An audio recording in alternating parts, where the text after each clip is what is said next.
Do you want to know more about detailing and weathering freight cars? Why don't you stick around and watch this segment and see how we do it on my in-scale model railroad, this air secondary.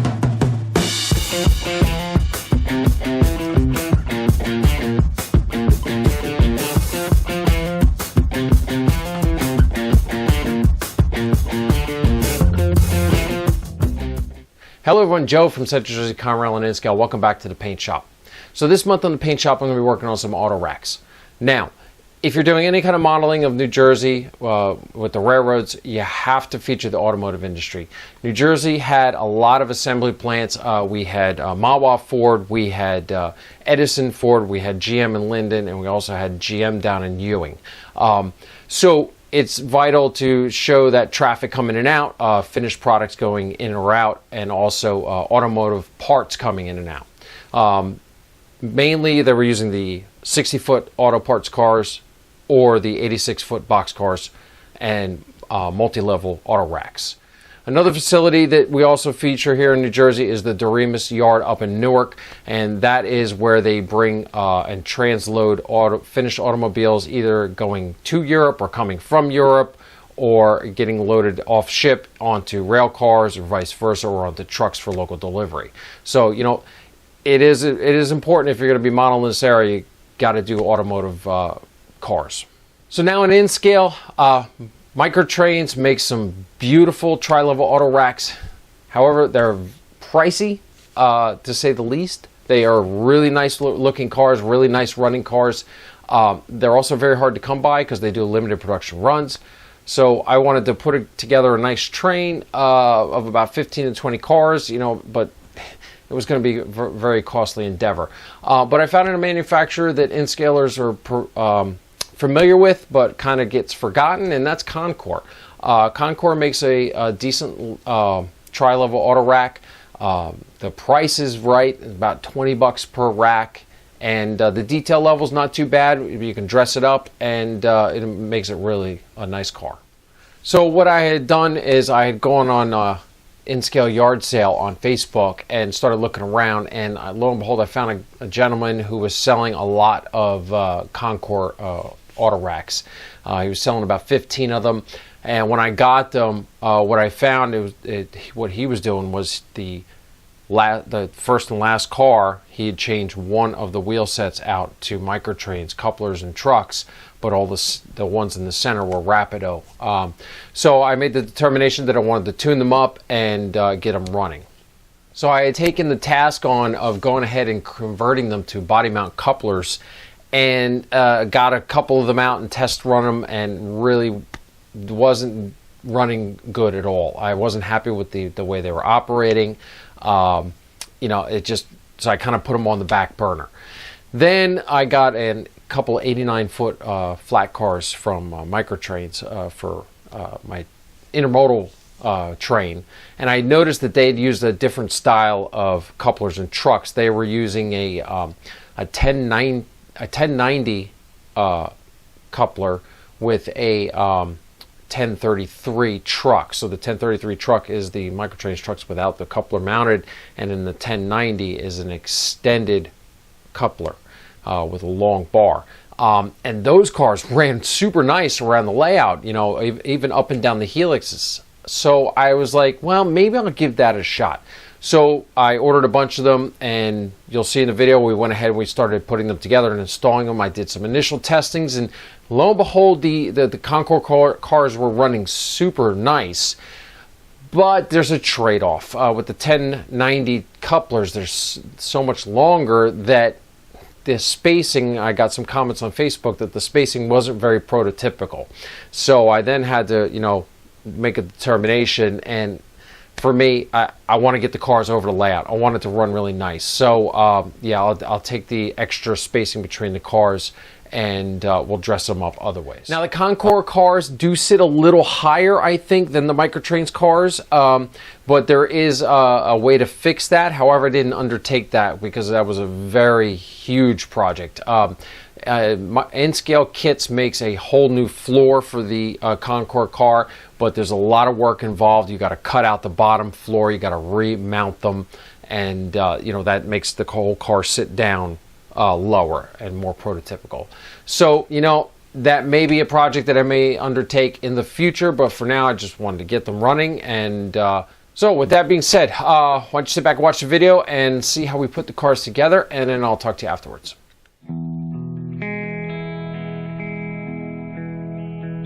Okay, so here we are getting started. So the first thing I'm going to do is I'm going to open up the 1090 couplers from Microtrains. I'm going to start laying out all my parts. The main components come on sprues, so you make sure you cut them off and clean them up nice so that there's no burrs.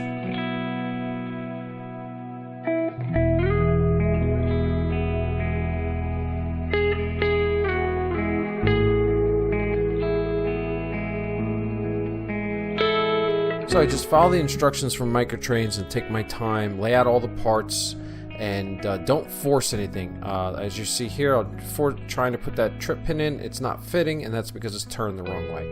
If you force these things, they're going to break, and you'll see it just pops right in. So that's the best thing that I can tell you to do when you're doing this process. Have a lot of light. I got my glasses on, I got magnification, and just take your time, and once you get your system, the couplers go together fairly easily.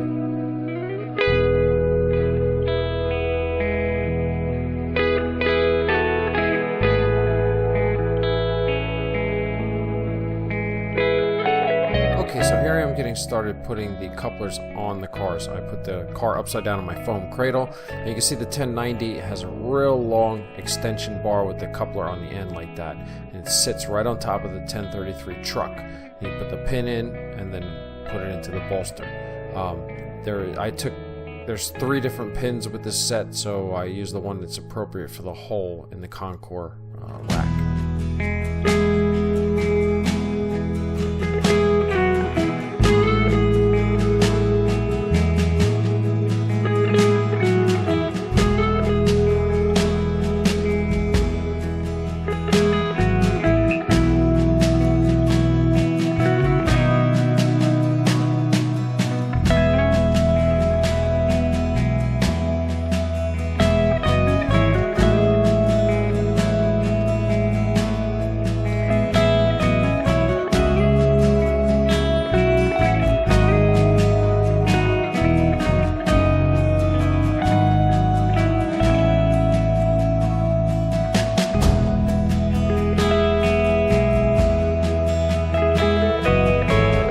So now we're into the spray booth. You know, a couple weeks before I started this project, I was out watching a lot of trains, paying attention to the Autoracks.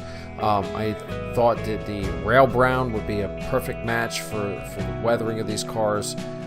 So I'm using Model-Flex rail brown, putting a couple drops of alcohol just to make it a little translucent so it doesn't cover the whole car. Very happy with the color choice. You'll see that it comes out really nice.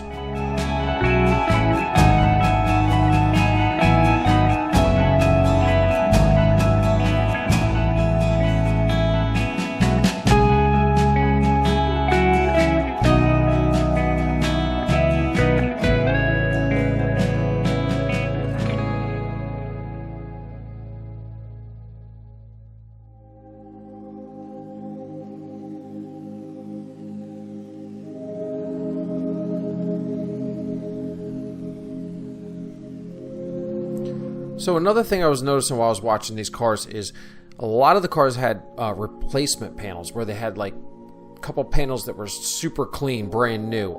So I tried to emulate that when I was doing the weathering.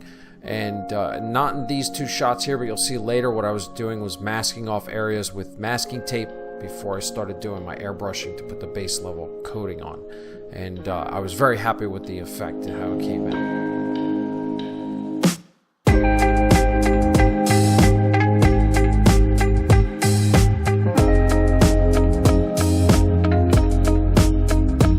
Another thing I was noticing is some of the cars, the roofs just did not fare well, and they were just real beat up, real rusted.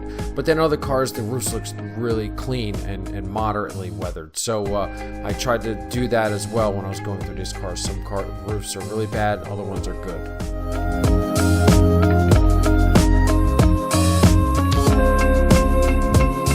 So here's one of the roofs that were really bad. So what I'm using here is burnt umber and raw sienna oil paints, and I'm using a makeup applicator. and I'm just dabbing it. You want to work this, use your darker color to represent real heavy rust, and the lighter color to kind of just be the background color, and just work it, dab it all the way over. I was very, very happy with the way this came out. It really was what I was looking for. The only thing you have to realize is you got to let these oils set for about 2 or 3 days before you touch them, because they take a long time. And you'll see the effect. It came out really good.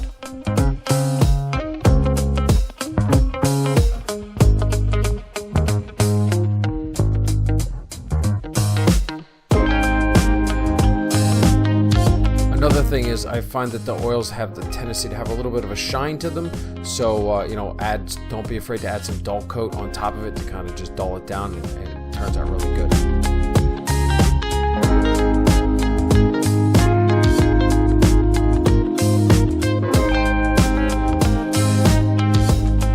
So this is one of the roofs that is more moderately weathered. I'm just using weathering powders, Bragdon weathering powders, and then I'm going to seal them in with dull coat. I really like the way the powders work when they're sealed. They don't get all over, and you can handle the cars and not have to wear them off. There you can see the masking, and that's one of the areas that I'm doing to have a new panel. Leave that tape in till the very last point, so this way when you're using your weathering powders, it doesn't obscure it.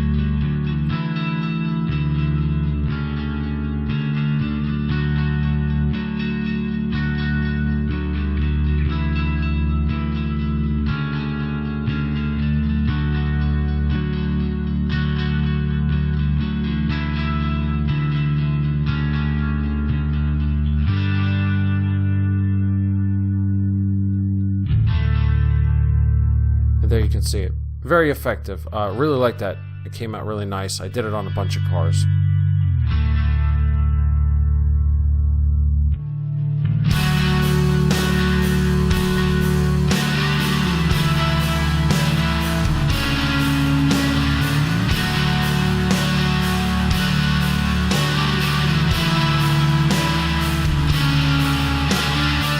Okay, so now I just get set in my process here, and I'm just working through all 15 of these cars. I'm trying different techniques on different cars, and mixing and matching, and just working through. And really, the outcome, as you see at the end, I really like the way they all turned out. So very happy with the process.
Okay, so there you go.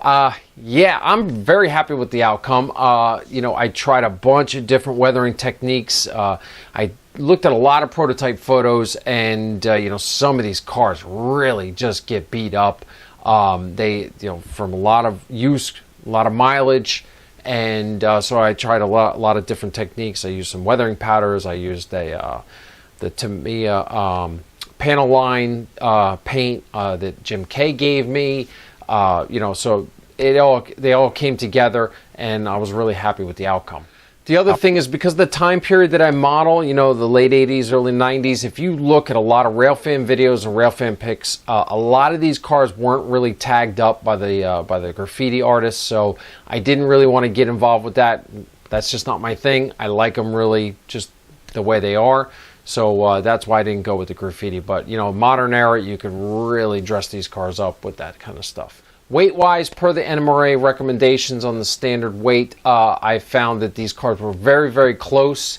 So I didn't really want to mess with the weight. And the other thing is, I wanted to keep them on a little bit on the lighter side. So, you know, 15-car train, as you can see behind me, it wraps around on my layout. It's a fairly long train. So I didn't want to weigh these cars too much and then not be able to get them moving. So, yeah, very happy with them, and gonna have a lot of fun running them. Okay, so that's going to put a wrap on this video for the paint shop. If you're seeing this video for the first time, you like what you're seeing, please subscribe to our channel, because we're always posting great free content. We'd love to have you following along. If you haven't done so already, please check out our Facebook page and Instagram account, because we're always posting daily updates of what we're doing down here. And otherwise, that's all I have for you. Thanks for watching. I'll see you next time. Bye.